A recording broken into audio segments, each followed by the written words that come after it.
Hello dear, स्वागत है आप सभी का बोर्ड एक्सपर्ट के यूट्यूब चैनल पे। तो उम्मीद करते हैं आप अच्छे होंगे और स्वस्थ होंगे। तो अपना जो है विलियन चैप्टर का लेक्चर नंबर शायद चौथा होगा। हाँ, चौथा होगा, एक बार देख लीजिएगा, चौथा या पाँचवा। तो हम लोगों ने जो है विलियन की सांद्रता के बारे में पढ़ा था, जो 7 प्रकार के था या 7 रूपों में उसको व्यक्त किया जाता था। कौन कौन सा था एक बार देख लेते हैं, उसके आगे फिर हम लोग पढ़ाई करेंगे। क्या था प्रश्न, हेडिंग लाइन। हम लोगों ने विलियन की सांद्रता पढ़ा था, जो कि द्रव्यमान प्रतिशत, आयतन प्रतिशत, द्रव्यमान आयतन प्रतिशत, मोल अंश, मोलरता और मोलरता था, पीपीएम था। ये 7 गो था। 7 गो में से 3 गो हम लोगों ने पढ़ लिया था। लेकिन अब उस पर जो 3 गो पढ़े थे, उस पर आधारित कुछ सांख्यिकी प्रश्न है।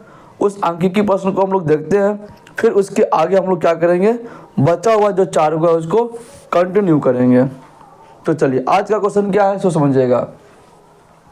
250 मिलीलीटर की बोतल है। कोई एक बोतल है जिस पर, जो कि है 250 मिलीलीटर का है, पर जो है अगर ध्यान से आप पढ़िएगा तो उसमें लिखा हुआ है 0.5% V/V कैल्शियम की मात्रा लिखी हुई है। मतलब एक बोतल है, वो 250 ml का है, उस पर कैल्शियम की मात्रा जो है लिखा हुआ है 0.5% V/V। तब बोतल में कितना कैल्शियम की मात्रा है ये आपको बताना है। ये क्वेश्चन पूछ रहा है। तो समझिए, सिंपल बात है। पहले ये जो लिखा हुआ है 0.5% V/V को हम लोग देखते हैं कि इसका मतलब क्या है। तो इसका मतलब हम लोग पहले वाले, इससे पिछले वाले क्लास में पढ़ चुके थे, लेकिन अब फिर भी एक बार क्या कर लेते हैं, रिवीजन देख लेते हैं। रिवीजन के तौर पे क्या है सर, इसका मतलब होता है जो 100 मिलीलीटर विलियन में 0.5 मिलीलीटर विलय है। 100 मिलीलीटर विलियन में 0.5 मिलीलीटर विलय है। बिल्कुल है। लेकिन सर हमसे पूछा कितना में है, बोतल 250 ml का है, मिलीलीटर का है, तो अपने को 250 के बारे में बताना है। लेकिन हाँ, हमने 100 का पता कर लिया है। 100 मिलीलीटर के बारे में पता हो गया है। अब जो पता करना है, कितना में करना है, 250 ml में करना है। सर 250 ml में ही क्यों करना है, क्योंकि उस बोतल में जो उसका बोतल जो है उसमें लिखा हुआ है कि यह बोतल 250 ml का ही है। क्लियर है? तो अब सुनो ध्यान से। ये तो अब एक एक नियम लग गया सर, केमिस्ट्री वाला बात तो रहा नहीं। 100 मिलियन में इतना हो गया, तो 1 मिलीलीटर विलियन में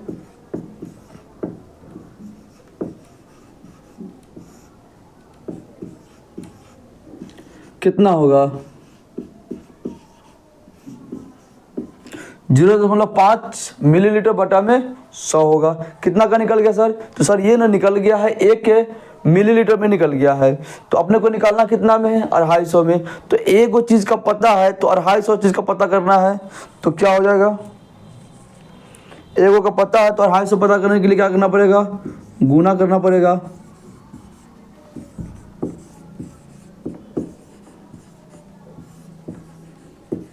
में कितना, 0.5 बटा 100 गुने में 250 मिलीलीटर है। तो अब गुना भाग कर दे क्या, बिल्कुल कर देते सर, 0 उठ जाएगा। एगो 0 से एगो 0 कहानी ख़त्म हो गया। कितना आ जाएगा बताइए, 25, मतलब कि 25 में 5 से गुना करेंगे तो कितना आ जाएगा बताइए, 125 आएगा। बिल्कुल सही है। बटा में 100 मिलीलीटर विलय है। सर ये विलय कितना में आया है, तो यह 250 मिलीलीटर में आया है।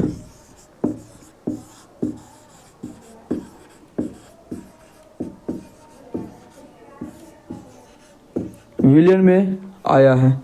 चलिए सर बात को तो मान गए, बात को मान गए। क्या इसको काटेंगे भी? बिल्कुल काट दीजिए, कोई दिक्कत नहीं है। 5 दूना के आपका हो गया 20 बचे 100, ये हो जाएगा 25 बचे। चलिए कोई बात नहीं है, इसको काट दीजिए 4, इसको काट दीजिए 5। तो आपका जो आंसर आया वो कितना आ गया? 5/4 मिलीलीटर आ गया। मतलब वो जो बोतल है उस बोतल में जो कैल्शियम की मात्रा है वह 4/5 मिलीलीटर है। बताइए क्लियर है? चलिए तो अब हाँ, आपके पास घरों में जो बोतल होगा, सिरप होगा, उसमें इस तरह से लिखा हुआ होगा। सर अगर ये लिखा हुआ नहीं होगा, दूसरे रूप में होगा तब? 7 गो जो आपको बताए हैं उसी में से कोई एगो न एगो रूप में वह जरूर लिखा हुआ होगा। नहीं है विश्वास तो आपके पास घरों में जो सिरप है अगर परसेंटेज में इस तरह से लिखा हुआ है तो आप उसको देखिए और उसका आप हमको फोटो भेजिए और बताइए कि देखिए सर है या नहीं है। तो ये क्वेश्चन का आप स्क्रीनशॉट ले लीजिए या इसको आप नोट कर लीजिए। क्लियर है? चलिए अब आते हैं हम लोग इसके अगले क्वेश्चन में। अगले क्वेश्चन में क्या है सो समझिए। तो अब आपका अगला क्वेश्चन ये रहा कि 400 मिलीलीटर की बोतल पर 2% V/V ग्लूकोज की मात्रा लिखी हुई है, तब बोतल में ग्लूकोज की मात्रा ज्ञात करें। तो सिंपल बात है, इससे पहले वाला जो क्वेश्चन था और अभी वाला जो क्वेश्चन है बस इसमें अंक का परिवर्तन किया गया है। जैसे हम मान लेते इसको पहले क्या लिखेंगे, इसका मतलब होगा 200 मिलीलीटर विलियन में 2 मिलीलीटर विलय है। ठीक है, तो 1 मिलीलीटर विलियन में कितना आ जाएगा? 2/100 मिलीलीटर विलय है। तो अब 1 मिलीलीटर का पता हो गया तो कितना से गुना कर देंगे? 100 से। 100 मिलीलीटर विलियन में 2/100 गुने 400 मिलीलीटर विलय है। 400 मिलीलीटर विलियन में कितना आ गया? 4 दूना के 8 मिलीलीटर आ गया, विलय है। इतना सिंपल है सर। ये सिंपल ही एग्जाम में आता है क्या आप जानबूझ करके सिंपल बता रहे हैं? बिल्कुल नहीं। आपको क्या करें, स्टेप बाय स्टेप जो है ऊपर की ओर लेके जा रहे हैं ताकि क्वेश्चन में आपको समझ में आ जाए कि क्वेश्चन क्या है। ये सब एक बड़े क्वेश्चन का एक छोटा सा एक पार्ट होता है। तो इस पार्ट को हम समझे हुए रहेंगे तभी तो बड़का क्वेश्चन को हम लोग बना पाएंगे। अगर इस चीज़ को हम लोग नहीं समझे हुए रहेंगे तो बड़का क्वेश्चन को कैसे बना पाएंगे?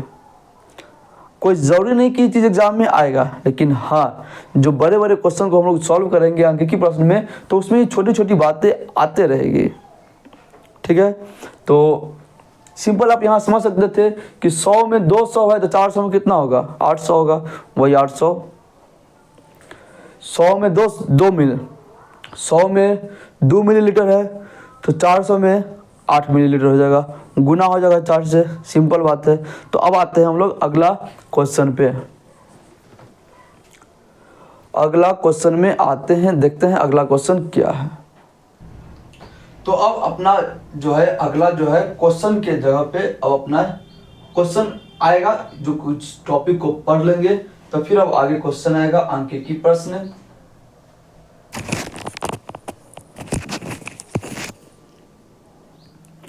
तो अब अपना जो है इससे आगे अगला टॉपिक है, उस टॉपिक को पढ़ लेंगे तब कुछ और बढ़िया सा वैरायटी वाला क्वेश्चन जो है अपने पास आएगा।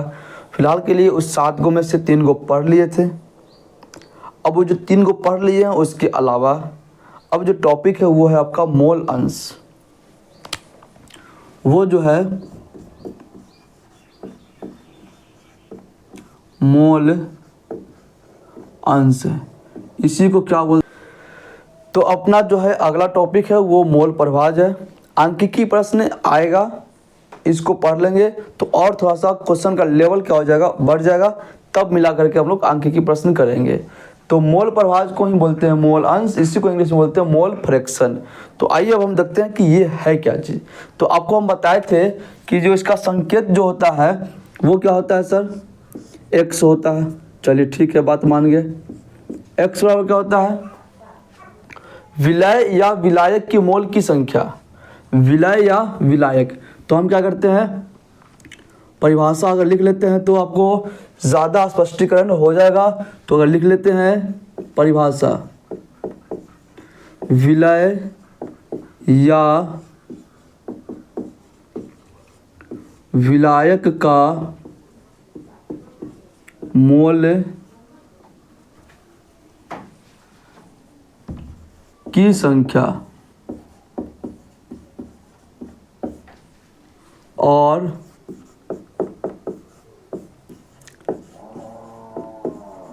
विलयन की मोल की संख्या के अनुपात को क्या कहते हैं जी, मोल अंश कहते हैं। क्या कहते हैं, मोल अंश कहते हैं। किसको, विलय या विलायक, या तो विलय होगा या तो विलायक होगा, दोनों साथ में नहीं होगा। का मोल की संख्या और विलयन की मोल की संख्या, यहाँ पर की कर लो, मोल की संख्या और विलयन की मोल की संख्या के अनुपात को मोल अंश कहते हैं। अगर आपको बोला जाए कि सर मोल अंश बराबर फॉर्मूला क्या हो जाएगा, मोल अंश बराबर क्या हो जाएगा, विलय या विलायक की मोल की संख्या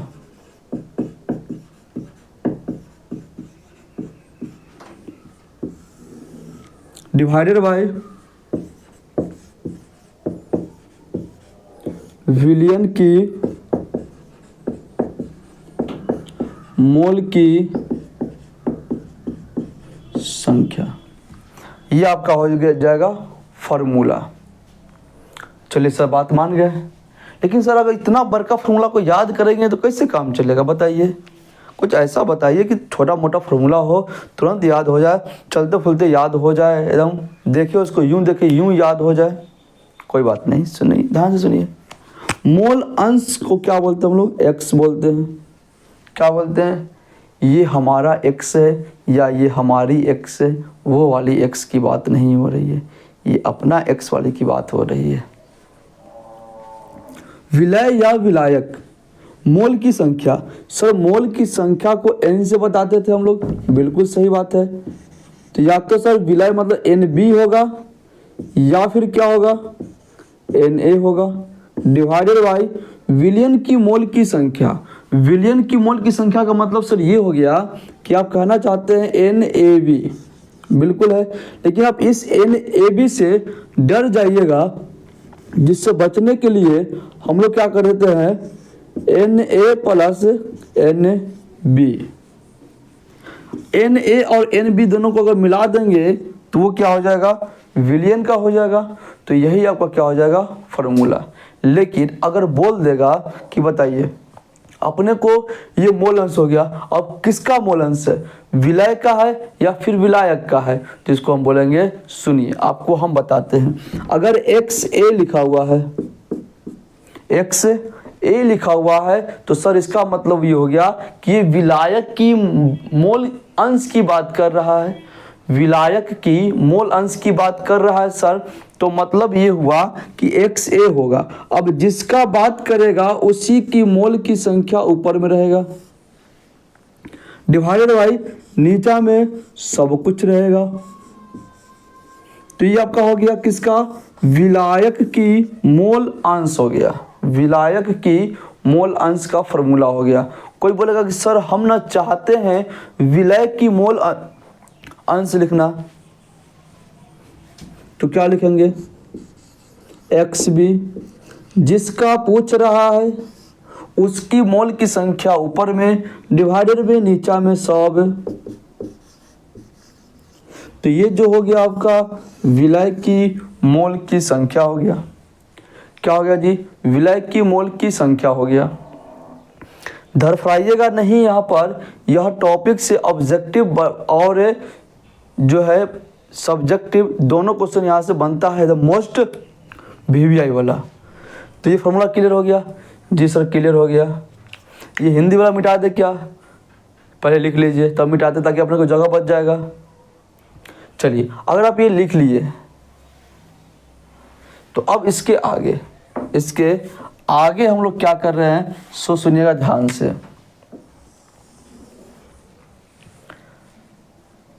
मूर्ण, चलिए इसका तो काम हो गया है। अब यहाँ पे आइए सर, विलायक का तो लिख लिए, विलय का तो लिख लिए, क्या विलयन की मोल अंश नहीं होगा? विलयन की मोल अंश होगा या नहीं होगा? तो हम बोले बिल्कुल होगा। विलयन का मतलब क्या होगा? अगर कोई बोलेगा कि सर हमको ना ये निकालना है, XAB निकालना है, तो आप बोलेगा कोई बात नहीं है, जिसका पूछ रहा है उसकी मोल की संख्या डिवाइडेड में जो पूरा टोटल नीचा में कट जाएगा तो कितना आएगा? 1 आएगा।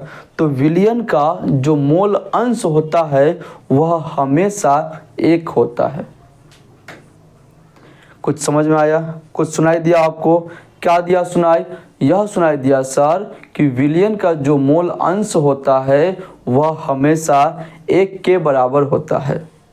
किसके बराबर होता है? 1 के बराबर होता है। तो यहाँ पर हम लिख सकते हैं नोट पॉइंट में, विलयन का मोल अंश 1 होता है। ठीक है, चलिए अब सर इसके आगे अगर हम बढ़े तो जैसे सर मान लेते हैं ये जो आप 1 लाए हैं, ठीक है बात मान गए, लेकिन कभी कभी आपसे क्या पूछ देगा कि बताइए XA प्लस XB का, ये जो सर जो XA और XB है उसको हम जोड़ेंगे तो वह कितना के बराबर होगा? तो दोनों को जोड़ रहे हैं, एगो विलायक है एगो विलय है, दोनों को जोड़ेंगे तो हमेशा 1 के बराबर आएगा। किसके बराबर आता है? 1 के। कैसे? सुनो ध्यान से। XA का मान रख देते हैं NA बटा में NA plus NB plus XB की बात कर लेते हैं तो NB बटा में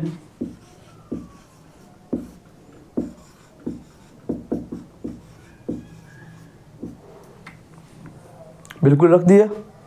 दोनों को देखिएगा नीचे में तो सेम चीज़ है, तो वह आपका कितना आ जाएगा? NA प्लस में NB जोड़िएगा तो आपका आ जाएगा NA प्लस NB।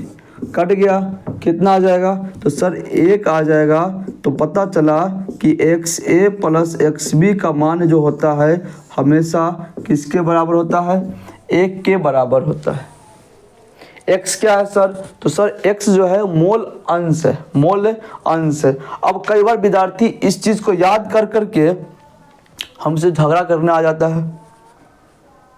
क्या चीज़ बोलता है? उसको दिमाग में यह बैठ जाता है कि सर ये बात बताए हैं NA प्लस NB का मान 1 होता है, जो कि गलत बात है।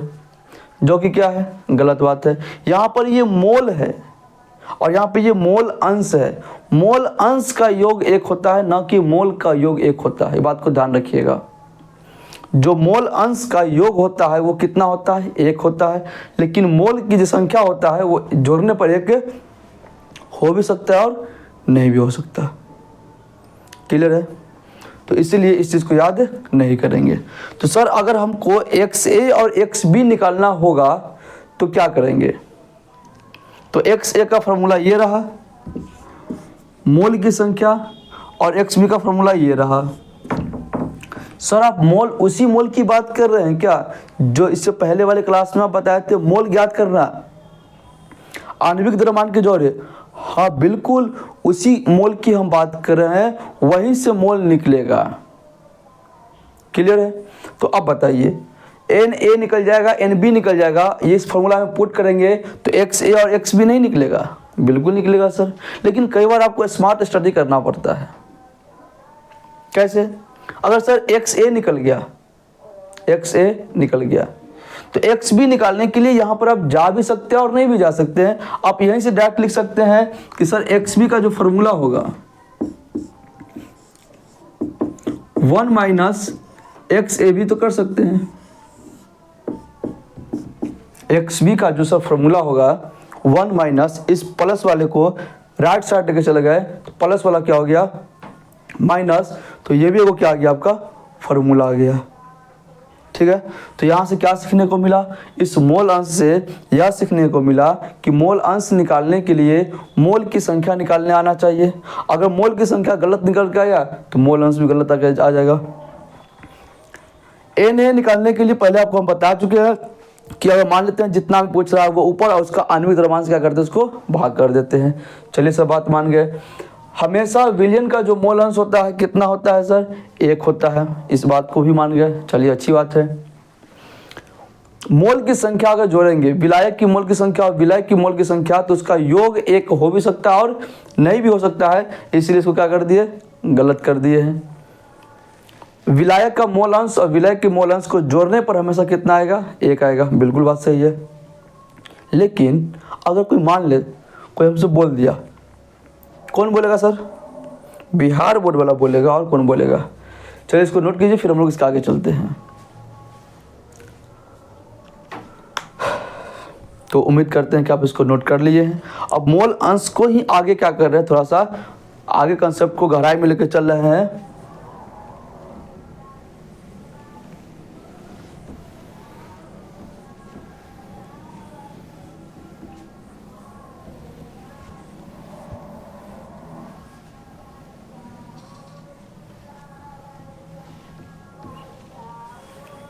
चलिए बोले क्या, तो सुनिए ध्यान से। अगर सर मान लेते हैं यह जो अभी आप लिखे हैं, इसका मतलब हो गया A और A प्लस B को जोड़े हैं तो इधर कुछ बना है, विलयन है। बिल्कुल बात सही बात मान गए। A और B को जोड़े तो क्या मिल गया? विलयन। सर मोल की संख्या ज्ञात करने के लिए विलयन पर ध्यान नहीं देते हैं, विलय और विलायक पर ध्यान देते हैं। मोल अंश भी ज्ञात करना हो तो विलय और विलायक पर ही ध्यान देंगे, विलयन पर ध्यान नहीं देंगे। सर अगर मान लेते हैं कि यहाँ भी तो 2 गो था, 2 अंगी था, लेकिन अगर मान लेते हैं कि कोई हमको ज़बरदस्ती में बोल दिया कि नहीं, अब जो है 3 को मिला करके एगो विलयन बनाया गया है, तब तनी इसका जो है आप मोल अंश वाला फॉर्मूला लिख कर दिखाइए क्या होगा। मोल अंश का फॉर्मूला लिख करके दिखाइए क्या होगा। इतना आसान चीज़ हमसे पूछ दिया है, ओह पवन सर के विद्यार्थी से। ओह देखो करना कुछ नहीं है, x तीनों का लिखना है, लिखेंगे XA, फिर क्या लिखेंगे XB, फिर क्या लिखेंगे XC। 3 गो x है। कितना x है यहाँ पर? 3x है। किसी किसी का तो एगो भी x नहीं होता है। ठीक है, चलिए सर XA है, बात मान गए हैं। तो ऊपर में जो होगा Na बटा में Na plus Nb plus Nc। B वाला में क्या होगा? Nb बटा में Na प्लस Nb Nc। इसके बटा में क्या होगा?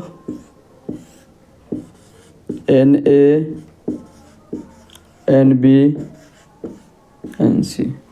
सर नीचा में तो सबका सेम ही आ गया है। हाँ बिल्कुल, क्योंकि अब सबको जोड़ेंगे तो विलयन बन जाएगा। अब XA पूछ रहा है तो वहाँ पे Na कर दीजिए, XB पूछ रहा है तो Nb कर दीजिए, XC पूछ रहा है तो Nc कर दीजिए। और जब आप तीनों को जब आप जोड़ने के लिए जाइएगा, तीनों को जब आप जोड़ने के लिए जाइएगा, कहाँ जाइएगा? कॉपी पर। तो आपको जो है इस सब का योग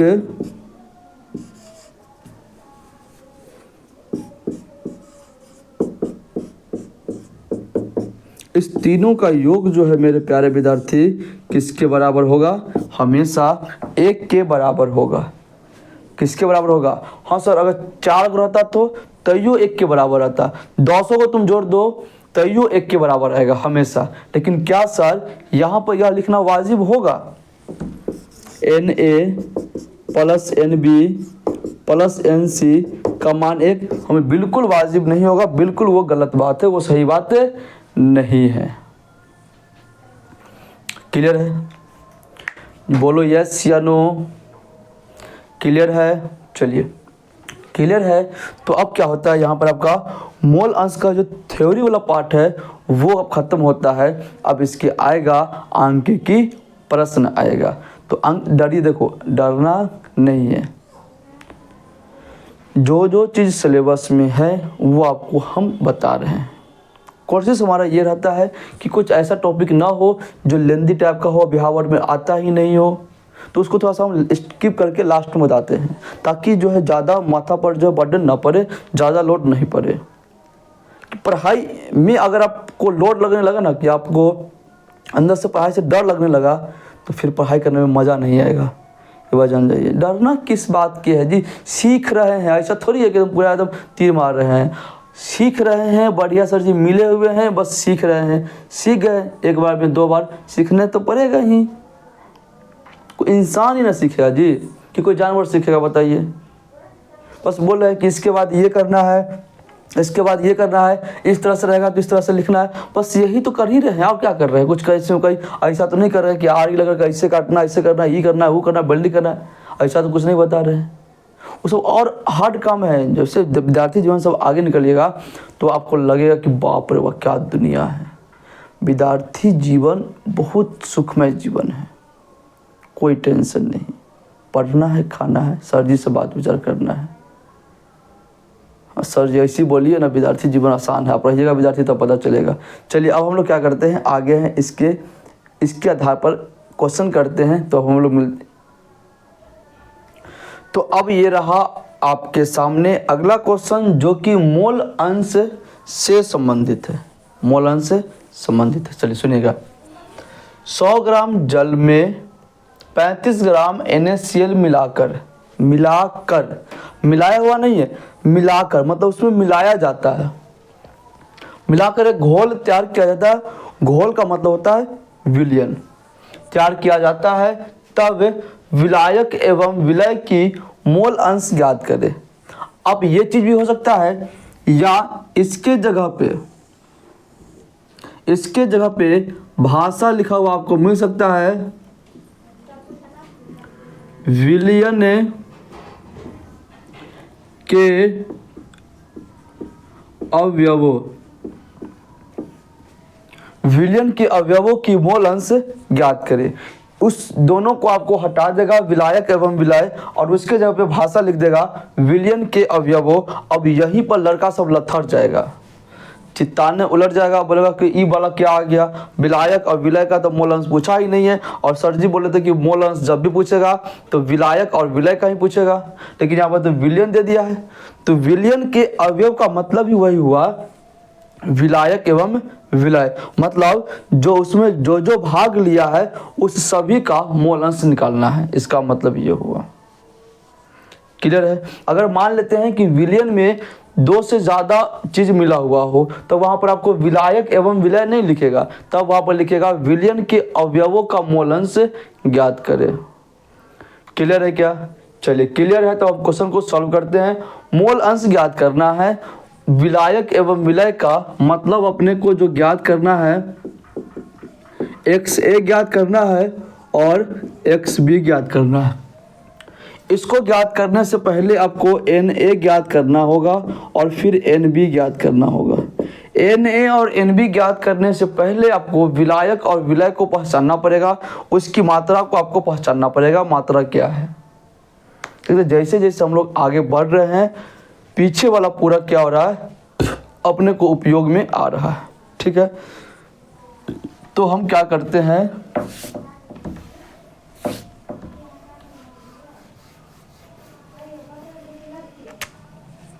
सबसे पहले हम लिख लेते हैं विलायक। विलायक कौन है सर? 100 ग्राम जल है तो विलायक ही होगा। जल कितना है? 100 ग्राम। विलय की बात अगर कर लेते हैं तो विलय क्या है सर? NaCl है। कितना है? 35 ग्राम है। अगर इसी में रहता घुला हुआ है तो उसमें से घटा देते, लेकिन बोला हुआ है मिलाया जाता है, तो विलायक और विलय का मात्रा वही है जो क्वेश्चन में दिया हुआ है। अब आगे समझिए। अब निकालना है आपको Na निकालना है। सर Na का मतलब विलायक की मोल की संख्या। कितना में पूछ रहा है सर? तो सर सब पूछ रहा है तो 100 में, और इसका होता कितना है आणविक द्रव्यमान? तो H2O का होता है 18 ग्राम। कहानी खत्म। 950। तो सर Na का जो मान आ गया वो आ गया 50/9। Na का जो मान आया वो कितना आ गया? 50/9।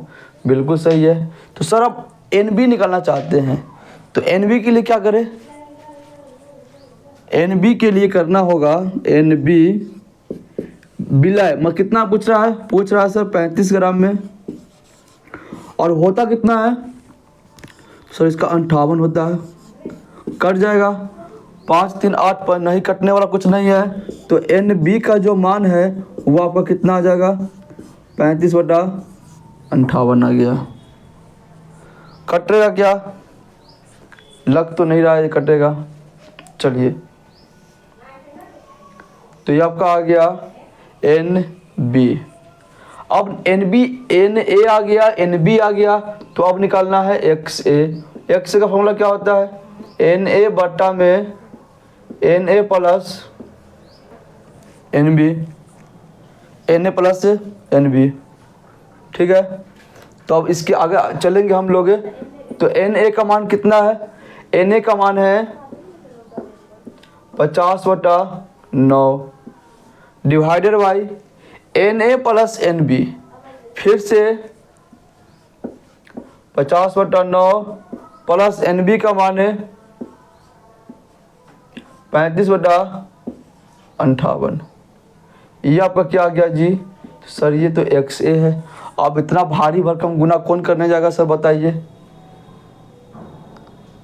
इतना भारी भरकम जो है गुना कौन करने के लिए जाएगा? तो टेंशन नहीं लीजिए, हम यहाँ पर मोबाइल का उपयोग कर रहे हैं। फिर आपको क्या कर देते हैं? गुना हुआ करके आपको इसको हम लिख देते हैं। तो हमने मोबाइल का उपयोग करके गुना भाग करके आपको जो है यहाँ पर लिखे हैं, बस इसको समझा देते हैं। ठीक है, समझिएगा ध्यान से। Na और Na का मान रख दिए बटा में Na प्लस Nb। जब दोनों का लघुत्तम लिए तो 9 × 58 क्रॉस मल्टीप्लाई कर दिए। 50 × 58 35 × 9 भिन्न का जोड़ है, उसका दोनों को गुना कर दिया 2900 आया। इसको 35 × 9 कर दिए 315 आया। बटा में 9 × 58 9 × 58 को आगे कर दिए 522 आया। 2900 प्लस 315 को जोड़े हैं तो 3215 आया। इसको पलटी मार दिए, 5 से काट दिए 3250। 15 को 10 मरतब ये कटा और ये 643 मरतब कट गया। 522 9 से कटा है 58 बार में, क्योंकि 9 × 58 से करके लाए थे हम 522। अब 58 × 10 बटा में 643। ये आपका आ गया Xa का मान। अब दिमाग में चल रहा होगा सर एग्जाम में इतना हार्ड आएगा क्या? गुना भाग तो एग्जाम में कैसे करेंगे? नहीं, एग्जाम में ऐसा क्वेश्चन सेट किया हुआ रहेगा जो कि बहुत ही क्या होगा, ज़्यादा गुना भाग करना उसमें नहीं पड़ेगा। ये आपको हम समझाने के लिए लिए थे, क्वेश्चन अपना मन से लिए थे, इसीलिए ऐसा चला गया डाटा गुना भाग करने में। लेकिन अगर एग्जाम में आएगा मोल अंश निकालने के लिए तो कुछ ऐसा क्वेश्चन रहेगा तुरंत क्या हो जाएगा, कट कुट करके सिंपल नंबर आ जाएगा। सर अब Xa निकल गया। अब Xb निकालने के लिए फिर से सबका मान रखे क्या फार्मूला में? हम बोले नहीं, फार्मूला देखो, आप Xb का फार्मूला इससे निकाल सकते हैं। Na बटा में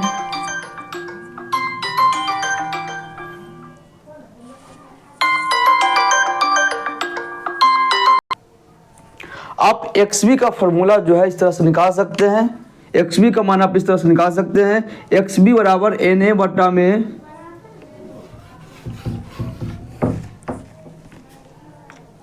देखिए एक्स ए निकल गया। अब एक्स बी निकालने के लिए आपके पास दो ऑप्शन है, एक्स बी बराबर एन बी बटा में n a plus n b. एक तो ये आपके पास ऑप्शन है फार्मूला वाला, लेकिन दूसरा ऑप्शन क्या है सर, आप इससे भी निकालिएगा गुना भाग कर करके, तो आपका जो है आंसर एक्स बी का आएगा ही आएगा। लेकिन अब करना है स्मार्ट स्टडी करना है, थोड़ा सा समय को बचाना है, तो एक्स बी बराबर क्या कर देंगे 1 माइनस एक्स ए, क्योंकि हम जानते हैं एक्स ए और एक्स बी को जोड़ेंगे तो हमेशा किसके बराबर आएगा, एक के बराबर आएगा। तो सब एक के जब बराबर आएगा तो मान रख देते हैं यहाँ पे 1 माइनस एक्स ए का मान कितना है 580 बटा में 643। अब इसको लघुत्तम लीजिएगा तो सिंपल आपका जो है आंसर आ जाना चाहिए। इसको आप पहले नोट कर लीजिए, फिर हम बात करते हैं इसके आगे। चलिए अगर नोट हो गया है तो हम इसके आगे अगर आ जाए,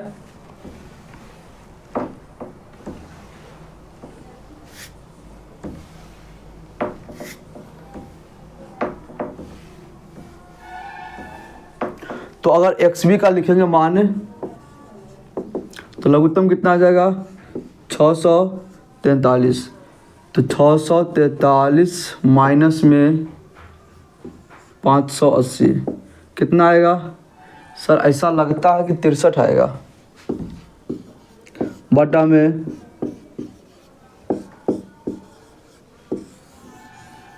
एक्स बी। इससे आसान है कि एक में निकालने में मेहनत लगेगा, दूसरा निकालने में मेहनत नहीं लगेगा। ठीक है, इसमें और भी क्वेश्चन है, आगे का जो क्वेश्चन है हम लोग अगले क्लास में करेंगे। ठीक है, कोई दिक्कत नहीं, कोई दिक्कत नहीं। अगला क्लास जैसी होगा तब क्या करेंगे, इस पर संबंधित क्वेश्चन करेंगे, वहाँ पे आपको बताएंगे घुला हुआ है कि घुला जाता है, मतलब कि इस पर प्रैक्टिस हम लोग करेंगे, ऐसे इसको हम छोड़ेंगे नहीं। आज क्लास हम लोग यहीं पर एंड करते हैं, तब तक के लिए आप सभी को प्यार भरा गुड बाय, टाटा। और आपको क्या करना है, हंसते रहना है, मुस्कुराते रहना है, पढ़ाई लिखाई करते रहना है। चलिए मिलते हैं फिर हम लोग अगले क्लास में।